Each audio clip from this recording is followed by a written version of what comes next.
Joining me now is Harry Jones, a member of the Australian Dropbears, to help talk all things IQ8 World Cup. Harry, how are you? I'm excellent. I'm fantastic. We're getting really close. Real excited. I bet. What's it like? How's the preparation going with the fact everyone's there now? You guys had a couple of days of training under your belt. You played the US national development team today, as well as Hong Kong. Just how's everything going? Look, I think it's going, pretty much as well as you could hope. I think the team has really gotten around it. We spent a couple of days acclimatizing, and as always for Team Australia, I think you have a challenge because our first couple of games against international competition are always a bit fuzzy because we only play ourselves.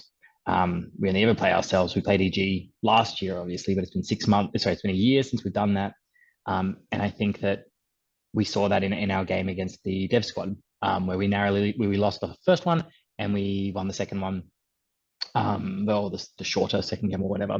And even in that, even though there was that loss at first, we then very quickly acclimatized and changed our strategies to match what we were seeing and come back from that in the second game. And that I think is just endemic of what Australia deals with from being so isolated.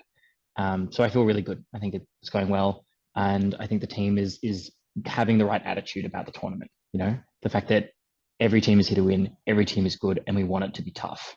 We know it's going to be tough, and that makes it worth it. Yeah, I spoke to a member of last year's squad, Caitlin Taylor, earlier this week for an article which you can head over to theinnersanctum.com.au to check out. Mm. As she said, by the time we got to European Games, we had 3 training camps, so we were pretty in the ringer.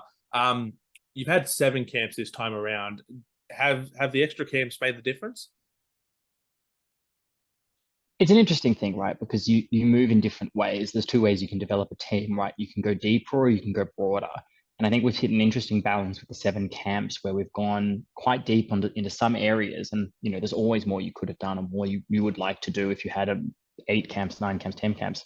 But we've covered a lot of things that we can do on the field and studied them to quite a good depth. And I think that that's going to prepare us really well for the tournament. I think 7 camps has made a significant difference over the 3. And then, because for those who don't know, Australia generally tends to play a very drive-heavy offense, and I know that you've made mention of that plenty of times before. I can think back to a state shield trial where you literally yelled out to everyone at the start of the day, "We don't want to see you drive. We know what you can do driving. That's what everyone does." How have those extra camps helped to maybe develop additional playing styles for players who do not get a chance to play that style? Yeah. So one of the key things that you're looking at as I think Quidditch becomes more and more advanced is running more and more systems that look for different opportunities, right? The easiest barbaric form of Quidditch is just to beat out people and run down the field, down the middle, and maybe make one pass. But really thinking about how those players can come from different angles into multiple attempts, and also multiple different kinds of looks. Because if you're just driving, people know we'll just put a body in the way and we'll enough bodies in the way and eventually we'll stop it. But when you start talking about, oh, I can shoot, I can lob floaters, I can make really sick passes, all of these different things just make the defense so much harder because they don't know what you're going to go to at any one point in time. And you see that in any sport in the world, right? Like basketball is a very good example. If someone's a good 3-point shooter but can't do much else, it's quite easy to run them off the line. But if they can do layups or dunk or something really well, in addition, it becomes so much harder. And I think that that's what we've been trying to work on. And we have seen players develop in a lot of ways, but we're also looking around at some of the other teams and being like, they play in this way, they play in this way, and they have these 2 things that they're really good at and not so good at the other things. And it's really interesting how the way other teams are going as Quidditch gets more and more skilled. Just, I guess, looking back at the US development team game from that you guys played this morning, because they work quite closely with the senior squad, and it's almost an inevitability that the Drop Bears will come up against the Americans at some point in the World Cup. How do you think you You can hope so. take how do you think you can take the lessons from what you learned today into the games against the Americans? I think it's difficult because I think the American team will play similar in some ways, but different in a lot of ways to their their development squad. Their development squad was full of a lot of really good players, really, really fantastic individual players, and they worked really well as a team. And some of the things that we saw were a lot of really good shooting and a lot of really good passing. And we came up with a couple of ways to stop that and get in the way of that. And they still obviously were good players and got their good looks and made good opportunities. But when it comes to the big squad, we're going to have to deal with more of those threats, right? There's going to be some more driving. There's going to be more confidence in a lot of the ways they're moving and arranging themselves. And I think that that's going to be really tough. Anyone thinking that they're coming into this tournament and going to have easy access or easy tactics to win against the US or any of the other top teams is in for a rude awakening. I think the answer is to win a quad ball game, you got to fight, you've got to try different things, you've got to work, and you've got to trust each other. And then there's a huge helping of luck. That's it. You've got the game in the group stages as a rematch of, and I can't believe I said that. I hate using the terminology rematch, replay, because it's not. It's a completely separate game. But you've got a game coming up against Germany in the group stages, who you I'm played well in the aware. semi-final. How what lessons are the Dropbears going to be able to take out of that game and move forward into this game? And are you looking forward to getting the chance to play Germany again? I am chomping at the bit. I am so ready to play after the whiff heard around the world. Um, being on the field, being in what I feel very responsible for the loss in that game. I thought I played quite well in the quaffle game, and then when we transitioned to the cinch on pitch, I baffled it. Even though that's something that I hold quite proud for myself in my ability to handle the cinch on pitch game. Um, and I am very hungry, very, very hungry to see them again. They were also just a fantastic team, really fun to play, played Quidditch the right way, a respectful way, and just played hard.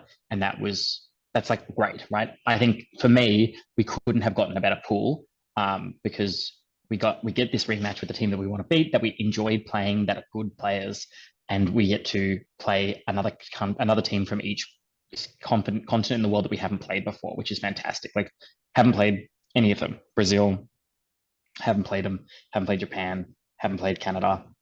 Just it's all good stuff. And I know I've talked to a couple of German players today, and they were also really excited to get the rematch and then to also play just a bunch of different people, so then they're not just playing a bunch of Europeans again, which is great. What were the other elements? Like what have we learned from those games? Yeah. So when we last played Germany, one of the biggest things, I think it's just that jarring nature of playing people that you're not familiar with, right? Like when some people can see the answers or have watched footage and know how teams play, that's one thing, and it's another thing to experience it, right? Like you can give the feedback all you want and give tips before a game starts once you're in the mix. And Germany, they put you in the mix. That high press that they do is really what cooked us for most of that game. I think without it, if we had a good counter ready for it and drilled, we would have pulled away, I think, because we were starting to, and then the high press brought it back. And then this time I feel more confident coming up against that very aggressive bludger play.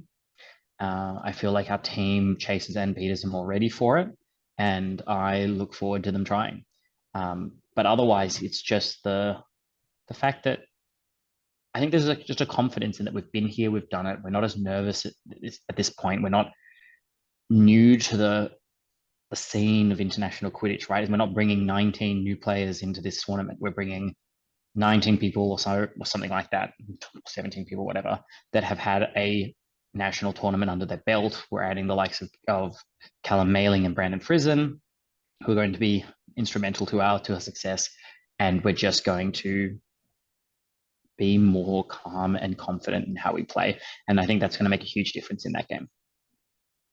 And then looking at the tournament more broadly, one of the more contentious issues in the global game has been this 4 max 3 max rule around gender, and Australia is committed to playing 3 max throughout the entire tournament. I believe Canada is one of the teams as well. I know Norway is who the Dropbears played last year in a 3 max game for third place. There's other teams that are playing conditional depending on what their opposition is playing. With Australia committing to the 3 max for the entire tournament, I guess, first of all, what are your thoughts on it? And what impact do you think it will have on Australia, if any? Look, I have a bit of an issue with the 3 max concept, like talking about it as three max, and obviously the vernacular is just the way that people are discussing it.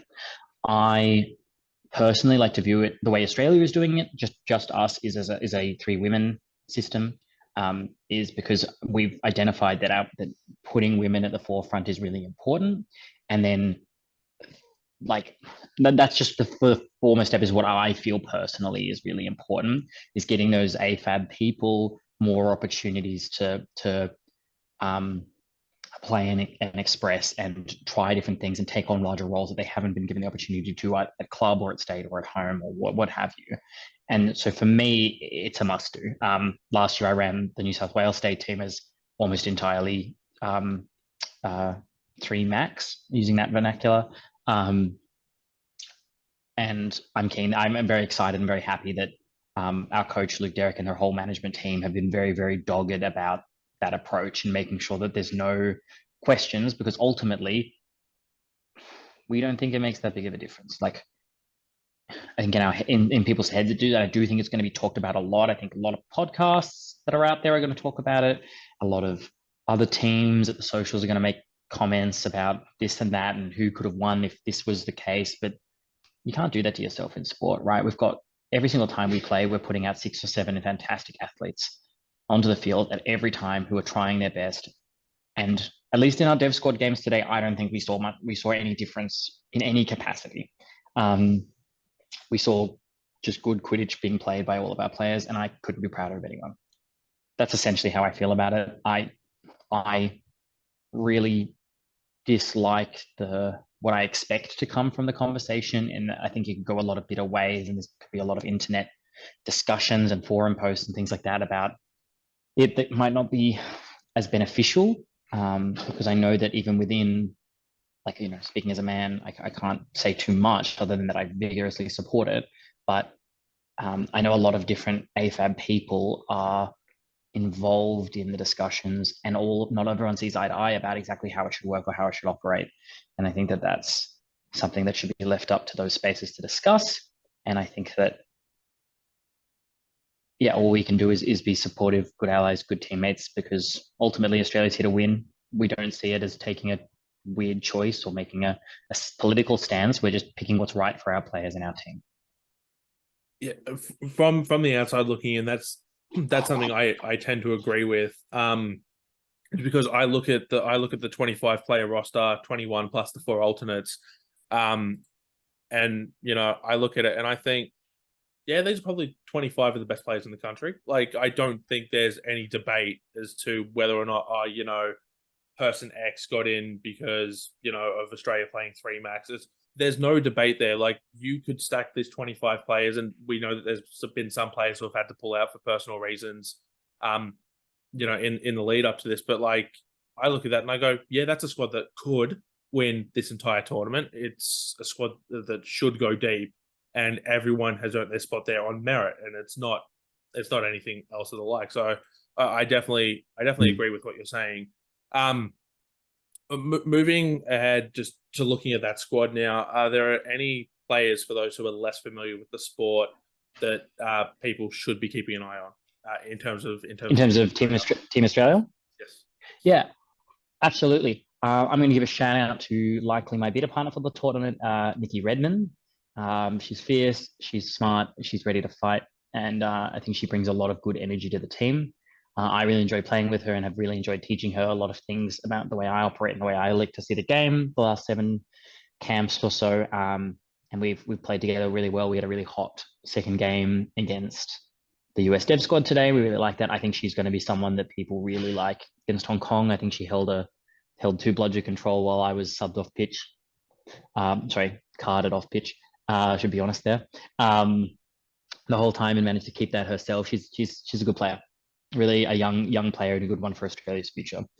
In terms of other people, I think that a person who's been on fire lately and is just killing it, and you can see that the closing competition has really fired her up is Kaysan Hockey. I think she's going to be a menace for a lot of teams.